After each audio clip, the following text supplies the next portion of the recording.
पूजा पाठ, कर्मकांड, ज्योतिष सीखने एवं सनातन धर्म से संबंधित वास्तु शास्त्र, जंत्र मंत्र, तंत्र, शास्त्रोक्त ज्ञान प्राप्त करने के लिए जुड़े हमारे इस चैनल से।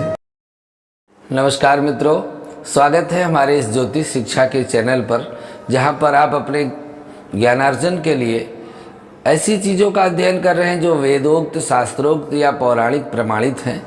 वही चीज़ें हम देने का आपके लिए प्रयास करते हैं। और मित्रों, बहुत समय से आप सब लोगों के तरफ से एक जिज्ञासा प्राप्त हुई है।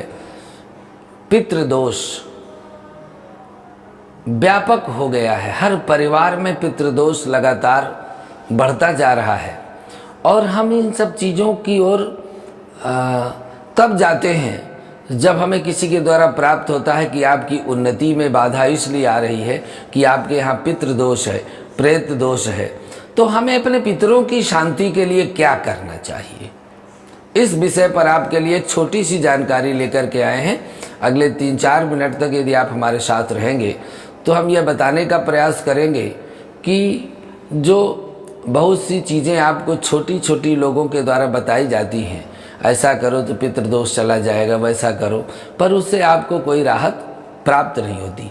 आज हम मूल चीज़ें आपको बताने का प्रयास करते हैं कि इन क्रियाओं से 100% आपको लाभ होगा ही। यदि पितृदोष किसी भी कारण से बन रहा है तो सबसे पहला तो हमें यह है कि हमें प्रयास ये करना चाहिए कि नित्य अपने पितरों का हम स्मरण करना आरंभ करें। प्रातःकाल जैसे ही हम देवी देवताओं की पूजा करते हैं, वैसे अपने पितरों का स्मरण करें, उनका धन्यवाद करें कि आपके कारण हम आज इस धरती पर सांसारिक वस्तुओं का आनंद ले रहे हैं। जिन वस्तुओं की इच्छा शक्ति के लिए देवता भी मनुष्य योनि प्राप्त करने के लिए तरसते हैं। इसीलिए गोस्वामी जी ने कहा कि मानुष तन सम नहीं कौन्यु देही, जीव चराचर जाचत एही। चराचर जगत सब मानव शरीर धारण करना चाहता है। क्यों? क्योंकि कहा है कि तक्रह सक्र से दुर्लभम। देवराज इंद्र को भी यदि दही मट्ठा की आवश्यकता पड़ जाए तो देवताओं को खाने पीने का सुख नहीं है। खाने पीने का सुख तो मानव शरीर में ही प्राप्त होता है। उनकी तो अमृत पान से तृप्ति हो चुकी है, लेकिन सुस्वादु वस्तुएं, इसीलिए भगवान श्री कृष्ण धरती पर आकर 56 प्रकार के व्यंजनों का भोग लगाते हैं, तब वो प्रसन्न होते हैं। तो सबसे पहले यह है कि हमें अपने पितरों का स्मरण नित्य अवश्य करना चाहिए। और यदि ना हमको पता हो तो पता करके अपने पिता, माता, बाबा, दादी, परबाबा, परदादी, कम से कम 3 पीढ़ियों का, और माता के कुल के भी 3, नाना, परनाना और वृद्ध परनाना, इनकी जानकारी और इनकी कृपा पाने के लिए उनके नाम और गोत्र का खोज कर लेना चाहिए। क्योंकि देखी रूप नाम आधीना, नाम लेंगे तभी उनको उस चीज़ को पता चलेगी कि हमारे लिए प्रार्थना कर रहे हैं। और यदि हम गजराज की तरह प्रार्थना शुरू कर दें, नाम किसी देवी देवता का ना लें, तो वो प्रार्थना किसको मिलेगी? वो नारायण को प्राप्त होगी। इसलिए पितरों की सबसे पहली समस्या का जो समाधान है वो है त्रिपिंडी श्राद्ध। इसको नारायण बलि भी आप कह सकते हैं, पर हम इस पर बहुत सक्रिय नहीं है। बहुत जगह तीर्थों में यह क्रिया लगातार हो रही है, हजारों लोग कर भी रहे हैं, लेकिन कर आए लेकिन उसका कोई लाभ नहीं मिला। क्यों? क्योंकि हम उदासीन हैं, हम ये नहीं देखना चाहते। आज हम गूगल में भी सर्च करके देखें तो त्रिपिंडी श्राद्ध की विधि क्या है, तब उसको करावें तो उसका पूरा फल मिलेगा। पर हम वहाँ पर जाकर के अपने ध्यान को समर्पण कर देते हैं, जो पंडित जी जैसा करा रहे हैं वही अच्छा है।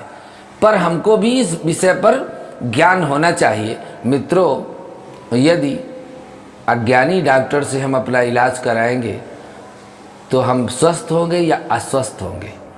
बहुत से लोग कह देते हैं अरे हम क्या जाने, पंडित जी ने जो कराया वो हमने कर दिया।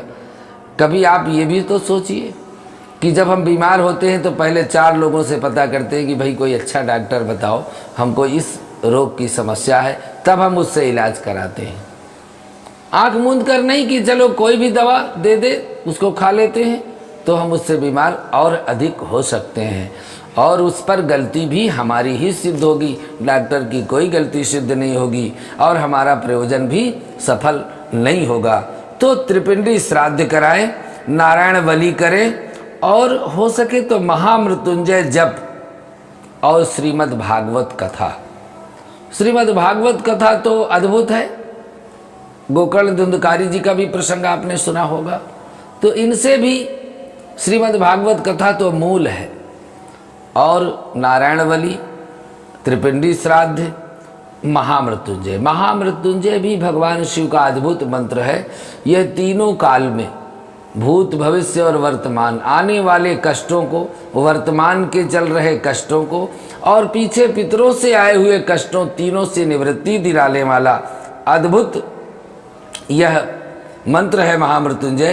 त्रिपिंडी श्राद्ध यदि किसी मृतात्मा की लगातार 3 वर्षों तक श्राद्ध नहीं किया गया, घर में परिवार में कोई नहीं रहा और 3 वर्ष तक उनकी कोई अंतिम क्रिया के बाद श्राद्ध नहीं हुआ, तो वह प्रेत योनि को चले जाते हैं। ऐसी प्रेतात्माओं की शांति के लिए त्रिपिंडी श्राद्ध अवश्य कराना चाहिए। हम 5 वर्ष, 7 वर्ष, 10 वर्ष बीत गए तब उनको पितरों में मिला के श्राद्ध करना शुरू करते हैं। तब तक उसके पहले उनको प्रेत योनि मिल गई। अब हमको उनके लिए त्रिपिंडी करना पड़ेगा जिससे कि वो प्रेत योनि से मुक्त हों और तब हम श्राद्ध करके उनको सम्मिलित कर सकते हैं। यहीं पर हम भूल करते हैं।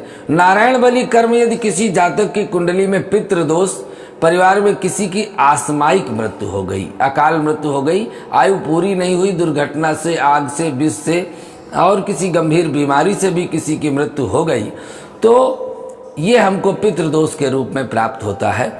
गर्भ से में भी आए हुए बालकों को जिनको हमने देखा नहीं, जाना नहीं, लेकिन माँ के गर्भ में प्रवेश करके और वह नहीं रहे, वो भी पितृदोष की श्रेणी में आ जाते हैं। उनके लिए भी हमें कुछ करने का विधान शास्त्र में दिया गया है।